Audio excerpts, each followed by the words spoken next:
নম্বরে ভাষণ ছিল আমার সাহাবীরা, আমি নবী যেদিন তোমাদের মাঝে থাকবো না, আমি দুইটা জিনিস তোমাদের মাঝে রেখে গেলাম। জোরে বলেন সুবহানাল্লাহ। দুইটা জিনিস, একটা জিনিস হলো আল্লাহর কোরআন, ঠিক কিনা বলেন, আরেকটা হইল রাসূলের হাদিস। এই দুইটা জিনিস যদি কোনো মুসলমান মায়ের সন্তান ধরে রাখতে পারে, আমি খোদার কসম দিয়ে বলতে পারি শয়তান ওর জাহান্নামের রাস্তার দিকে নিয়ে যেতে পারবে না। আমার ভাইরা, কিন্তু আজকে গোটা বিশ্বের বিজ্ঞানীরা এরা গবেষণা করে দেখেছে মুসলমানদের হাত থেকে দুইটা জিনিস যদি আমরা ছিনাই নিতে পারি, তাহলে সহজ সরলভাবে মুসলমানদেরকে জাহান্নামের রাস্তার দিকে নিয়ে যা আমাদের পক্ষে সম্ভব হবে। জোরে কান নাউজুবিল্লাহ। ভাইরা আমার, এই কারণের জন্য আজকে যখন মুসলমান নামধারী মুসলমান মায়ের সন্তানেরা যখন কোরআনের বিরুদ্ধে কথা বলে, জানবেন শয়তান ওরে ধরে ফেলে দিয়েছে। যখন হাদিসের বিরুদ্ধে কথা বলবে, জানবেন শয়তান ওর ধরে ফেলে দিয়েছে। এখন হাদিস এবং কোরআনের বিরুদ্ধে বাংলার জমিনে এর বিরুদ্ধে কথা বলা হয় কি হয় না? জোরে কোন কথা ঠিক কিনা? সম্মানিত ভাইরা আমার, আমি যা আয়াতুল কারিমা তেলাওয়াত করেছি, আসেন আমি আমার আলোচনার দিকে যাই, দেখা যাক আল্লাহ পাক কতটুকুন কবুল করে। বন্ধগণ, আল্লাহ রাব্বুল আলামিন কোরআনুল কারীমের ভিতরে বলেছেন, কাইফা তাকফুরুনা বিল্লাহি ওয়া কুনতুম আমওয়াতান ফাআহইয়াকুম সুম্মা ইমিতুকুম সুম্মা ইউহইকুম সুম্মা ইলাইহি তুরজাউন।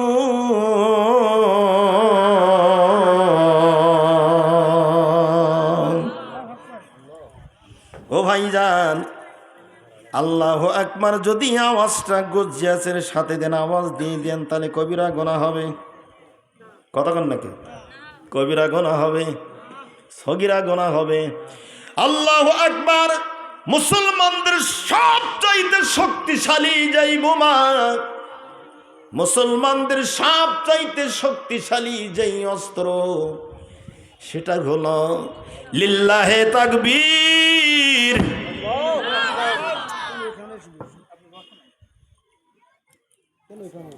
ভালো আছে না? ছোট ভাই স্যার সামনে আমার ভাইরা, সবচাইতে বড় হাতিয়ারটির নাম কি? লিল্লাহে তাকবীর। জোরে বলেন লিল্লাহে তাকবীর। ভাইরা আমার, এই আওয়াজ যখন কাফেররা শোনে, এরা কোনোটাই ভয় পায় না, কিন্তু মুসলমানের জবান দিয়ে যখন এই ধবনে বাইরে হয়, আওয়াজ বাইরে হয়, ওদের কলেজার ভিতরে কম্পন শুরু হয়ে যায়। জোরে জোরে বলেন লিল্লাহে তাকবীর। আসেন আমার ভাইরা, আল্লাহ পাক রব্বুল আলামিন কোরআনুল কারীমের ভিতরে বলেছেন, কাইফা তাকফুরুনা বিল্লাহি ওয়া কুনতুম আমওয়াতান। জোরে বলে আল্লাহু আকবার। আল্লাহ তাআলা কি বলছে ভাইজান? আল্লাহ রাব্বুল আলামিন বলেন, কাইফা, কিভাবে, তাকফুরুনা, অস্বীকার করো, বিল্লাহি, আমার আল্লাহকে। ঠিক কিনা বলেন? কতক্ষণ নাকি ভাই? যদি বলেন হুজুর আমরা কোথায় অস্বীকার করি, স্যার একটু সামনে আর একটু আগে বসেন, আমি এটা কোরআন দিয়ে আপনাদের খেদমতে প্রমাণ করে দেব ইনশাআল্লাহ। আল্লাহ পাক রব্বুল আলামিন বলেন, তোমরা কিভাবে অস্বীকার করো, কিভাবে জোর করো, কিভাবে বল দেখাও। তোমরা তো এই দুনিয়াতে ছিলে না। জোরে কোন কথা ঠিক কিনা? আমরা কি ছিলাম? আমরা ছিলাম ভাই? জোরে কোন ছিলাম? আমরা ছিলাম না। এখন আমার ভাইরা, আমরা এই জগতে কার গোলাম হলাম? আমরা আল্লাহর গোলাম হলাম না শয়তানের গোলাম হলাম? এটাই আমার মূল আলোচনা। আমার ভাইরা, ঈশার আজান যখন হয়ে যায়, মুসলমান মায়ের সন্তানেরা নামাজের দিকে দৌড়াই, জোরে কোন কত ঠিক কিনা? হতে পারে যে সবাই মসজিদে যে নামাজ আদায় করবে, এটা তো সম্ভব না, ঠিক কিনা বলেন? হয়তো একজন মনে করেন ক্ষেত খামারে পড়ে আছে, এখান থেকে তার মসজিদে আসা সম্ভব নয়। কাজেই আজান হওয়ার পরে মুসলমান যাবে কোন জায়গায়? নামাজ, জোরে কোন কত ঠিক কিনা? সম্মানিত ভাইরা আমার, যারা ঈশার নামাজ ছেড়ে দিল, বলেন তো তারা কার গোলাম হলো? জোরে কোন। আর যারা ঈশার নামাজে হাজির হলো, তারা কার বান্দা হলো? সম্মানিত ভাইরা, এই ঈশার নামাজ আমরা যে কয় রাকাত আদায় করি, ঈশার ফরজ কয় রাকাত? জোরে বলেন। 4 রাকাত নামাজ। ভাইরা, আমি আলোচনার পরিবেশ করে প্রধান বক্তারাতে ছেড়ে দেব, কারণ আমি শুরু করেছি, ওই যে বদরের যুদ্ধ ছিল 313 জন, কিন্তু আমি পাইছি মোটে 13 জন। স্যার শুরু করেছে 13 জন, ঠিক কিনা বলেন? এ কারণের জন্য ভাইরা, আমার আলোচনা না, আমি শুধু এতটুকু আপনাদের বোঝাতে চাই, আল্লাহর সাথে নাফরমানি করে আজ পর্যন্ত টিকতে পারে না কেউ। ভাই জোরে কোন কথা ঠিক কিনা? তাহলে বাড়াবাড়ি করা যাবে না। এই জমিনের মালিক বলেন কে? আরো জোরে বলেন। আল্লাহ যদি জমিনের মালিক হয়, তোমার মতো বাড়ি আল্লাহর জমিনে চলবে না ভাই, ঠিক না স্যার? জমিনের মালিক আল্লাহ, ওই আল্লাহর সাথে নাফরমানি করো, তোমার লজ্জা করা উচিত। জোরে কোন ঠিক কিনা? ভাইরা আমার, 4 রাকাত ঈশার নামাজ আমরা আদায় করি। যখন জানবেন একটা জিনিস সম্পর্কে বিষয় আপনি জানবেন, তখন ওর প্রতি মহব্বত বেশি হবে। জোরে কোন ঠিক কিনা? এই 4 রাকাত ঈশার নামাজ আমরা আদায় করি। এই নামাজটা ছিল জামানার পয়গম্বর হযরতে মূসা আলাইহিস সালাতু সালামের শুকরানা নামাজ। জোরে বলেন সুবহানাল্লাহ। আলোচনা ওইদিকে না, কিন্তু বোঝানোর জন্য বলতেছি, পয়গম্বর মূসা আলাইহিস সালাম মিশরের বাদশা ফিরআউনের সঙ্গে যুদ্ধ করেছিল। ভাইজান, মূসা আলাইহিস সালামের সঙ্গে যখন যুদ্ধ শুরু হয়ে যায়, আল্লাহ পাক হুকুম করলো, মূসা এই মিশরের থাকা যাবে না, তোমার কওমদেরকে নিয়ে তুমি মিশর ত্যাগ করো। পয়গম্বর মূসা আলাইহিস সালাম যখন তার সমস্ত কওমদেরকে নিয়ে ভাইরা মিশর ত্যাগ করলো। বন্ধুগণ আমার, কিন্তু কিভাবে যাবে বিস্তারিত আলোচনা আমার ভাইরা। মানুষ তো 1-2 জন না, 6 লক্ষ মতান্তরে আরো বেশি আছে আমার ভাইরা। এতগুলি মানুষ রাস্তা দিয়ে যখন যাবে, শুধু মানুষের পায়ের আওয়াজে ফিরআউনের কিপ্তিরা যখন শুনতে পাবে, দেখতে পাবে, একটাও ছাড় দেবে না। জোরে কোন ঠিক কিনা? পয়গম্বর মূসা বলে, আল্লাহ আমি কেমনে যাব এই মানুষগুলো নিয়ে পার হয়ে? আল্লাহ বলে, মূসা রে, ও খেলা আমার হাতে। জোরে জোরে বলেন আল্লাহু আকবার, লিল্লাহি তাকবীর। একটু জবান খোলেন, আশেপাশে মানুষ বলুক না ও ময়দানে লোক আছে, আমরাও যাই, ঠিক কিনা?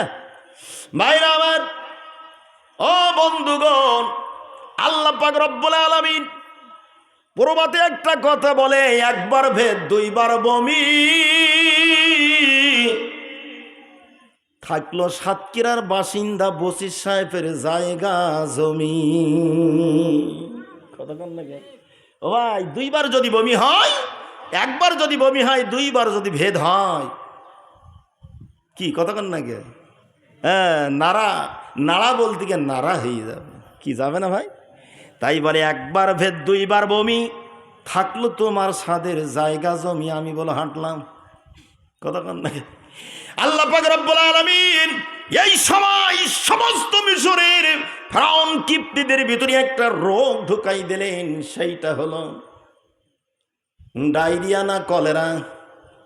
আবার উল্টা বুঝবেন না যে হুজুর এসে কলেরা ডায়রিয়া রোগ বাদাই দিয়ে গেল। নাই আমার ভাইরা, এই সময় ওই রোগটা দেখা দিল। সমস্ত ফেরাউন কিপ্তিদের মানুষদের ভিতরে এই রোগ শুরু হয়ে গেল। একজন আর একজনের ডাকার সুযোগ নাই। ও ক্ষমতার মালিক ছিল ভাইকে। ভাইরা আমার, এখন দেখেন আল্লাহ ঘুরাইয়া কিভাবে নিয়ে যায়। ঈশার নামাজ আদায় করি, দৌড় দেয় বাসায়। কিন্তু এই নামাজটা এমনি এমনি হয় না। ও মুসলমান মায়ের সন্তানেরা, তোমার যদি লজ্জা থাকে আর যেন জীবনে ঈশার নামাজ ছেড়ে দিও। ও মন কেমন করে ঘুমাও তুমি,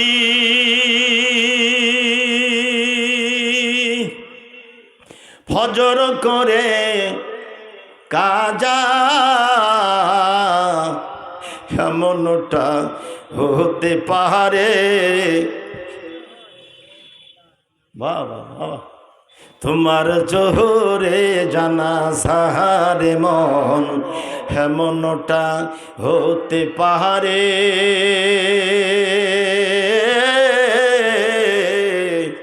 তোমার জোহরে জানাজা, ঠিক না বলে? মুসলিম হয় না জন্ম নিলে মুসলমানের ঘরে, কাফের মোমেন তফাৎ হয় সলাতের পরে রে মন, সলাতের পরে। সুবহানাল্লাহ বলবেন না? ওরে এই জীবনে সলাদ যেন না হয় কভু কাজা, এমনটা হতে পারে। তোমার জোহরে জানাজারে মন, এমনটা হতে পারে।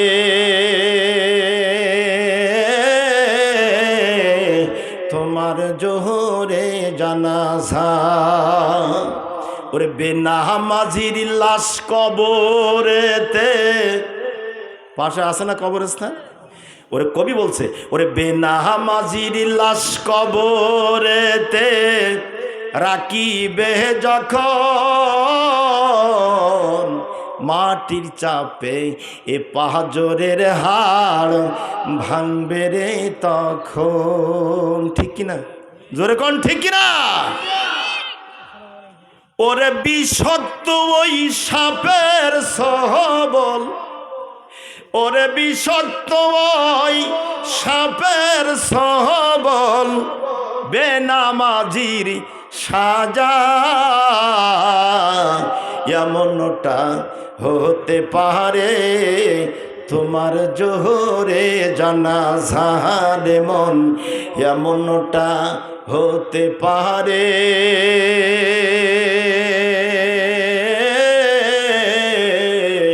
তোমার জোহরে জানাজা।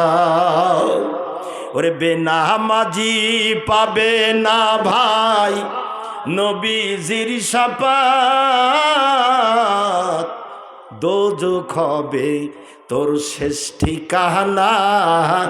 আঘাতার আঘাত রে মন, আঘাতার আঘাত।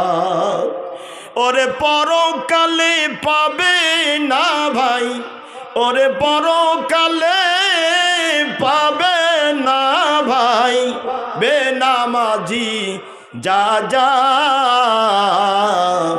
এমনটা হতে পারে। তোমার জোহরে জানাজারে মন, এমনটা হতে পারে। তোমার জোহরে জানাজা। জোরে কোন ঠিক কিনা? এর থেকে একটা কথা বাদ দেওয়ার ক্ষমতা কি কারোর আছে ভাই? জোরে বলেন আছে? সম্মানিত ভাইরা আমার, এখন পয়গম্বর মুসা আলাইহিস সালাতু সালাম আমার ভাইয়েরা ইশারা নামাজটা বোঝানোর জন্য, যার কারণে ইশারা নামাজের প্রতি যেন আপনাদেরকে মহব্বত আরো বেশি হয়। সম্মানিত ভাইরা, কোনো মানুষ যদি ইশার নামাজটা জামাত আদায় করে বাসায় যেয়ে ঘুমায়, আল্লাহর নবী বলেছেন ওই মানুষটা অর্ধরাত ধরে ধরে নফল ইবাদত করলে যেই পরিমাণে সওয়াব পায়, ওই পরিমাণে সওয়াবের অধিকারী ওই মানুষটা হয়ে যায়। আসতে এটা আওয়াজ দেন ভাই, কারোর ভয় লাগে নাই? আমার কিন্তু কোনো ভয়টাই নাই কলেজে, ঠিক কিনা বলে ভাইরা আমার? সত্য কত জবান খুলে বলেন, কত ঠিক কিনা? ও বন্ধুগণ, শুধু তাই নয়, জামানার পয়গম্বর হযরতে মূসা আলাইহিস সালামের লোক যখন নিয়ে আমার ভাইয়েরা দৌড়াইতেছে, রাস্তা দিয়ে দৌড়াই। ফেরাউনের একজন কিপ্তি লক্ষ্য করে দেখে ওর কিন্তু কলেরা রোগ ধরতে পারে নাই। ও খেলা ছিল কার? জোরে কোন কার? ও খেলা ছিল আল্লাহর। আর আমরা লাগাইতেছি ওই আল্লাহর সাথে আমরা পাল্লা, জোরে কোন ঠিক কিনা? আল্লাহ কি একটাও ছাড় দেবে? ও চামড়া চলবে না ভাই। তাই আল্লাহ ধরে তা ধরে না, যেমন 88টি ধরেলো আল্লাহ কারো ছাড় দেয় না। ওরে বাবার, বাঘ আর হরিণ দুইজন একই জায়গায় ঘুমাই। ও গুতু ছিল কার? জোরে বলেন ভাই। আল্লাহর। সে আল্লাহ আছে এখনো। এই কারণে মুসলমানের পক্ষে থাকবে আল্লাহ, ঠিক কিনা বলেন? আর ও ভাইজান, এ মুনাফিকের পক্ষে থাকবে শয়তান। অপারেটরের সাথে কথা বলি। অপারেটর, ওই যে ডিজিটাল পর্দায় দেখা যাচ্ছে, ডিজিটাল পর্দায় দেখা যাচ্ছে না, ওই যে ওখানে দেখা দেন। সম্মানিত ভাইরা আমার, এখন ফেরাউনের কিপ্তি একজন কলেরা হয় না। ওই শয়তান যে সংবাদ দেবে ওই বাচ্চা ফেরাউনের কাছে, লক্ষ্য করে দেখে মূসা আলাইহিস সালাম আগে যায় আর তার সমস্ত কিপ্তিরা, তার লোকজনেরা তার পেছনে যায়। জোরে কান সুবহানাল্লাহ। ও দৌড়তেছে, আজকে মিশর থেকে সব মূসার বংশ চলে যাচ্ছে। হায় রে হায়, এদের যেতে দেয়া হবে না, শেষ করতে হবে নীল দরিয়ায়। এখন ছুটতে কোন দিকে যাবে? ওই সাগরের দিকে চলে গেছেন আমার ভাইরা। নীল দরিয়ার দিকে যখন যায়, ফেরাউনের এই কিপ্তি যে বলতেছেন, ফেরাউন বাচ্চা ফেরাউন বলল, কি হইস কি? পয়গম্বর মূসা তার সমস্ত লোকদের নিয়ে দৌড়ায়, রাস্তা দিয়ে দৌড়ায়। ফেরাউন দেরি করলো না, তার হামানকে ডাক দিলেন। হামান কোথায়? বলে আমি রেডি আছি। বলে ঘোড়া ছাড়, আজকে সুবর্ণ সুযোগ পেয়েছি, একটাও রেহাই পাবে না। ওয়ারাআইতাহুম ইয়াসুদ্দুনা ওয়া হুম মুস্তাকবিরুন। জোরে বলে আল্লাহু আকবার। আল্লাহ বলে অত তাড়াতাড়ি না, তোমার মতন টাটকা মুনাফিকের আমি গন্তব্যের স্থানে পৌঁছাতে দিব না। আমি হলাম ওই আল্লাহ। কথা কোন ঠিক কিনা ভাইরা আমার? এখন দৌড়াই, ঘোড়া ছুটতেছে, দৌড়াইতে পয়গম্বর মূসা ওই নীল দরিয়ার কিনারে দেখেন, দরিয়ারে আর তো রেহাই নাই, কেমনে পার হয়ে ওপার যাব? আমার ভাইরা নদীর কিনারে দাঁড়াই, ডাক দেয় কার? জোরে কোন কার? আর আমরা ডাকি কার? ভাইজান ডাক দিছে আল্লাহ, উপায় তো নাই। আল্লাহ বলে, মূসা রে, তোর হাতেও ডাকি, লাঠি শাখা। পয়গম্বর মূসা আলাইহিস সালামের বলল, হে মূসা, একটা আঘাত দরিয়ার উপরে ছেড়ে দে। মূসা দেখ আমি কোন আল্লাহ। জোরে কোন সুবহানাল্লাহ। পয়গম্বর মূসা আলাইহিস সালাম যখন আঘাত করেছে, ভাইরা এই নীল দরিয়ার উপর দিয়ে 12টা রাস্তার মুখ বাইর হয়ে গেছে। যা কোন রাস্তায় যাবি তোরা ছুটি। ভাইজান 12টা রাস্তা হয়ে গেল। ফেরাউন মূসা আলাইহিস সালামের লোকজন দৌড়াতে শুরু করেছে। ভাইরা বিস্তারিত আলোচনা আমি শুধু ইশারা নামাজটা বোঝানোর জন্য। মানুষ কিসে ধরেছে? তোমাদের তো ভূতু ধরে নাই, ঠিক কিনা কন? শয়তানে গিলি ফেলিছে। যেরাম চন্দ্র সূর্য গ্রহ লাগে রে ভাই, গিলতি অল্প একটু আর গেলার ক্ষমতা তার নাই। ও হুকুম কার? জোরে কন কার? আর ওই ঠিক শয়তানে মানুষের গিলতি ভাইজান একটুখান আগলা আছে, ও দোকানা নিয়ে যেতে পারতেছে না ভাইজান। বন্ধুগণ, মূসা আলাইহিস সালাম যখন দেখলেন 12টা রাস্তা, বলল ছোট রাস্তা। ছুটতে যখন দরিয়ার পার হয়ে চলে গেল, মহাবিপদ। মূসা আলাইহিস সালাম 4টা পেরেশানির ভিতর দিয়ে রাত এবং দিনগুলো অতিবাহিত করে তার কওমকে নিয়ে চলে গেছেন। জোরে কোন সুবহানাল্লাহ। ভাইরা আমার, আমরা যখন বিপদে পড়ি ডাকি কার? কতক্ষণ দেখা ডাকি আল্লাহর ঈশার নামাজ 4 রাকাত পড়ি গিয়ে 8 রাকাত, কতক্ষণ নাকি। কিন্তু বিপদ যখন উদ্ধার হয়ে যায়, ঈশার নামাজ কেন ফরজ নামাজেরও খোঁজ নাই, কতক্ষণ নাকি ভাই। এরম টাটকা মুনাফিক আছে না নাই? জোরে কোন আছে না নাই? তুমি রাগ করো, বাসায় জি করবো, তো আমার যায় আসে না, বলাই লাগবে কথাগুলো, ঠিক কিনা বলে? এরম লোক নাই ভাই? বিপদে যখন পড়ে মনে হয় তখন 4 রাকাত করে 14 রাকাত পড়লো তার কলেজা ঠান্ডা হয় না। আর যখন বিপদ উদ্ধার হয়ে যায় কোনো নামাজের কথার মনে থাকে না ভাই। বন্ধুগণ, পয়গম্বর মুসা আলাইহিস সালাম বিপদ উদ্ধার হয়ে গেল, আল্লাহু আকবার, দাঁড়িয়ে গেলেন নামাজে। জোরে জোরে বলেন আল্লাহু আকবার, আর জোরে বলেন আল্লাহু আকবার, লিল্লাহি তাকবীর। 4 রাকাত নামাজ পয়গম্বর মুসা আলাইহিস সালাম আল্লাহর শুকর আদায় করেছিলেন। আমার ভাইরা, সেই 4 রাকাত নামাজ আল্লাহ পাক রব্বুল আলামিন এই আখিরি নবীর উম্মতের জন্য আল্লাহ ফরজ করে দিয়েছেন। আর ওদিকে যাব না ভাইজান, ঈশার নামাজ যারা আদায় করবে পয়গম্বর মুসা আলাইহিস সালামের মতন বড় বিপদ আল্লাহ তাদেরকে উদ্ধার করে দেবে। জোরে কোন সুবহানাল্লাহ। এখন আপনারা জ্ঞানী মানুষ বলেন, যারা ঈশার নামাজ আদায় করলো না ওরা গোলামি করলো কার? জোরে বলেন কার?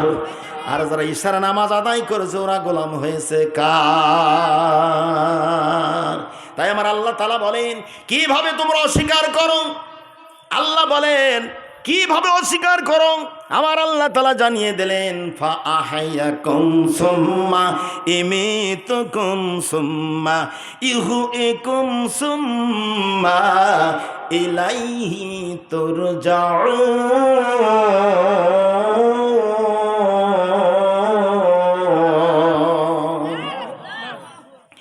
আমার আল্লাহ রাব্বুল আলামিন বলেন কাইফা, আমার আল্লাহ তাআলা বলেন ফাহায়াকুম, আমি আল্লাহ কি করেছি বান্দা শোন। তোর মার তোর আব্বার 2 ফোঁটা নাপাক পানি আমি আল্লাহ তাআলা এমন ভাবে জমাটে রক্তে পরিণত করেছি তোর মায়ের হিনের ভিতরে ফেলে। এমন একটা জায়গা আমি আল্লাহ তাআলা জমা করেছিলাম যেইখানে পৃথিবীর কেউ তোর কোনো উপকার করতে পারে না। একটু জিকির করে লা ইলাহা।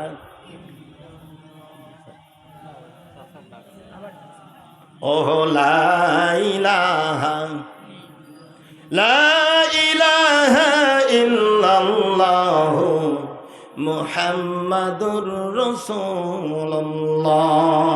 সকলে বলি সাল্লাল্লাহু আলাইহি ওয়াসাল্লাম। ভাইরা, আল্লাহ তাআলা এমন একটা জায়গায়, আপনার আমার মায়ের পেটের ভিতরে এমন একটা সুরক্ষিত জায়গায় আমার ভাইয়েরা আপনার আমার কত একটা সুন্দর বডি তৈরি করেছেন। জোরে কোন কথা ঠিক কিনা? এটা জোরে কোন ঠিক কিনা ভাইরা আমার? এরপর আল্লাহ তাআলা আমার ভাইরা আপনার আমার মায়ের পেট থেকে আল্লাহ পাক এই দুনিয়ার মুখটা আপনার আমার দেখাইল। জোরে কন্যা সুবহানাল্লাহ। ভাইজান, মানুষ যখন মায়ের পেট থেকে মায়ের ঔরস থেকে দুনিয়ায় আসে, আসার পর একটা লম্বা সময় পায়, কতক্ষণ ঠিক কিনা? সেটা হলো হায়াত দেওয়ার মালিককে। ভাইজান, এই দুনিয়াটা কেমন জায়গা দেখেন না আমার ভাইরা। সুন্দর করে আপনি একটা পুতুল তৈরি করেছেন, এর মাঝখান দিয়ে আঘাত করে পুতুলটা ভেঙে দেন, ওর আর কোনো মূল্য নাই, ঠিক কিনা বলেন? কিন্তু আসলে ঠিক অমন খেলনার মতন মানুষ রে। ও মানুষ, একবার যদি তোমার শ্বাস প্রশ্বাস বন্ধ হয়ে যায় তোমার বডির আর কোনো মূল্য নাই, কতক্ষণ ঠিক না? যদি শ্বাস প্রশ্বাস বন্ধ হয়ে যায় তুমি যতই চেহারাবান হও না কেন, যতই ধনাঢ্য ব্যক্তি হও না কেন, তোমার জীবনের আর কোনো মূল্য নাই, কেউ মূল্য দেবে না। জোরে কোন কথা ঠিক কিনা ভাইরা আমার? এই কারণের জন্য আল্লাহ তাআলা সুম্মা ইমিতুকুম এই দুনিয়ায় নামাইয়া আল্লাহ একটা লম্বা হায়াত দিলেন। বান্দারে যাও, তুমি কতদিন এই দুনিয়াতে থাকবা কেউ জানে না, জানে কে? আমার ভাইরা, এরপরে আল্লাহ তাআলা হায়াতটা কমাই দেন। যেদিন হায়াতটা শেষ হয়ে যায় সুম্মা ইমিতুকুম, তোমার মরণ নামক ব্যাধি তোমারে ধরবে। ওর কোনো ট্যাবলেট নাই, ওর কোনো ঔষধ নাই, আছে না মাওলানা? আজ পর্যন্ত এই মরণ ব্যাধির কোনো ঔষধ তৈরি কেউ করতে পারে? জোরে কোন পারে? কেউ পারে না আমার ভাইরা। এরপর আল্লাহ পাক রব্বুল আলামিন মানুষ যখন মারা যায়, মারা যাওয়ার পরে মানুষটা রাখা হয় কোথায়? জোরে বলেন কোথায়? হরি মোহন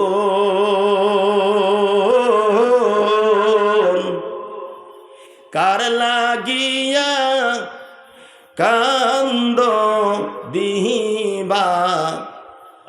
আরতি ভেবে দেখো মন কেউ হবে না,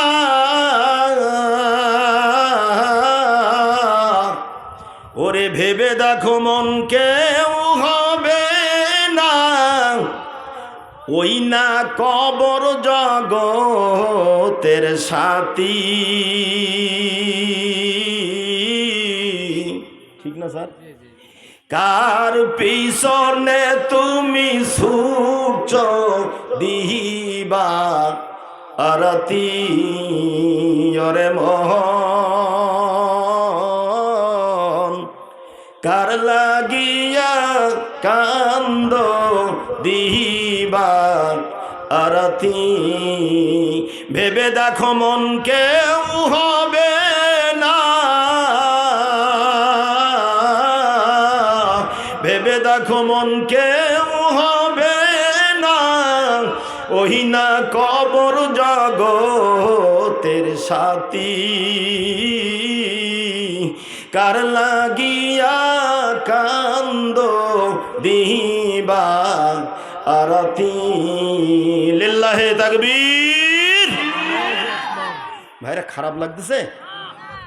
সম্মানিত ভাইরা আমার, এখন মানুষ যখন কবরে রাখা হয়, সুম্মা ইউহয়িকুম, আবার তোমার তাহাজ্জুদ, তোমার রুহু তোমার কাছে ফেরত দেওয়া হবে। কারণ আল্লাহ যে হায়াত তোমাকে দিয়েছে লম্বা, এই হায়াতগুলো তুমি যাত্রা গানে লাগাইলে না সিনেমার হলে লাগাইলে, চায়ের দোকানে সিনেমার হলে লাগাইছাও, না মসজিদে লাগাইছাও, না মাদ্রাসায় লাগাইছাও, না তাফসির মাহফিলে লাগাইছাও, কোন কোন খাতে তুমি ব্যয় করেছো আমার আল্লাহ। সুম্মা ইউহয়িকুম, আবার তোমার কবরে তোমার রুহুটা তোমার কাছে ফেরত আনা হবে। এরপরে তোমার কাছে 3টা প্রশ্ন করা হবে। বলেন কয়টা? জোরে কোন কয়টা? নেতাদের জন্য কয়টা? মাতব্বরের জন্য কয়টা? চেয়ারম্যান মেম্বার সাহেবের জন্য কয়টা? এমপি মন্ত্রীর জন্য কয়টা?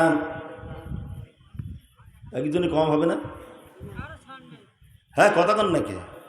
রাগ করতেছেন? আমি বুঝতেই পারিস আমার পরে। কি ভাই রাগ করতেছেন আমার পরে? একটু বুঝি শুনি রাগ করবো না, সমস্যা আছে বলো। তাহলে এমপি মন্ত্রীর জন্য যে কটা, একজন ভিক্ষুকের জন্য কয়টা? ও ভাই জবান খুলে কথা বলেন, ভিক্ষুকের জন্য কয়টা? 3টা। তাহলে সবার জন্য সমান বিচার করেছেন কে? আর যদি আমি করতাম, এই সাবধান, ওটা আমার সবাল, কথা কেন নাকি? ভাইজান, যে যত করবা চালাকি, কথাগুলো শুনে যান। ওই কবর নামক ঘরে ঢুকলে বুঝতে পারবা তোমার এই বডির উপরে জ্বালাডা। অনেকে কি বলিছেন, কিন্তু ভয়তে আসতে বলি ফেলিছেন। জোরে কন কি? ঠিক না ভাই? বন্ধুগণ শোনেন ভাইরা, এখন এখানে 3টা প্রশ্ন করা হবে। আপনি কেন এই 3টা প্রশ্নের জবাব যদি সঠিক আপনি না দিতে পারেন, ও আব্বা জানেরা, সামলা ওখানে চলবে, কোন নেতা আপনারা সাহায্য করতে পারবে? আপনার বাবাও পারবে না। পারবে? ছেলে মেয়েও পারবে না। পারবে? সাদের স্ত্রীও পারবে না। পারবে? কেউ পারবে না। জোরে কোন কথা ঠিক কিনা? আপনার জবাব আপনারই দেওয়াই লাগবে। এবার ওবার হয়ে গেলে কিন্তু সামলা সোলা হবে। জোরে কোন ঠিক কিনা? প্রথম নাম্বারে প্রশ্ন হবে, মান রব্বুকা। এখন দুনিয়াতে যদি ওই রবের সাথে আপনার সম্পর্ক না থাকে, কোনো কাম হবে? জোরে কোন কথা কন নাকি ভাই? কোনো কাম হবে না। ভাইরা, যদি আপনার জবান দিয়ে জারি হয় মান রব্বুকা, মুনকার নাকির যখন প্রশ্ন করবে, প্রথম নাম্বারের প্রশ্ন মান রব্বুকা, তোমার রব ছিল কে? এখন যদি রবের সাথে আপনার সম্পর্ক থাকে, আপনার জবানে ভাই আছে আছে আশপাশে আছে, এখানে নাই, এই মুহূর্তে আসেন নাই।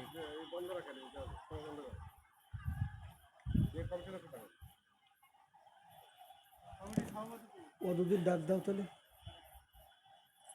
স্যার এখানে সভাপতি আছে আছে আছে।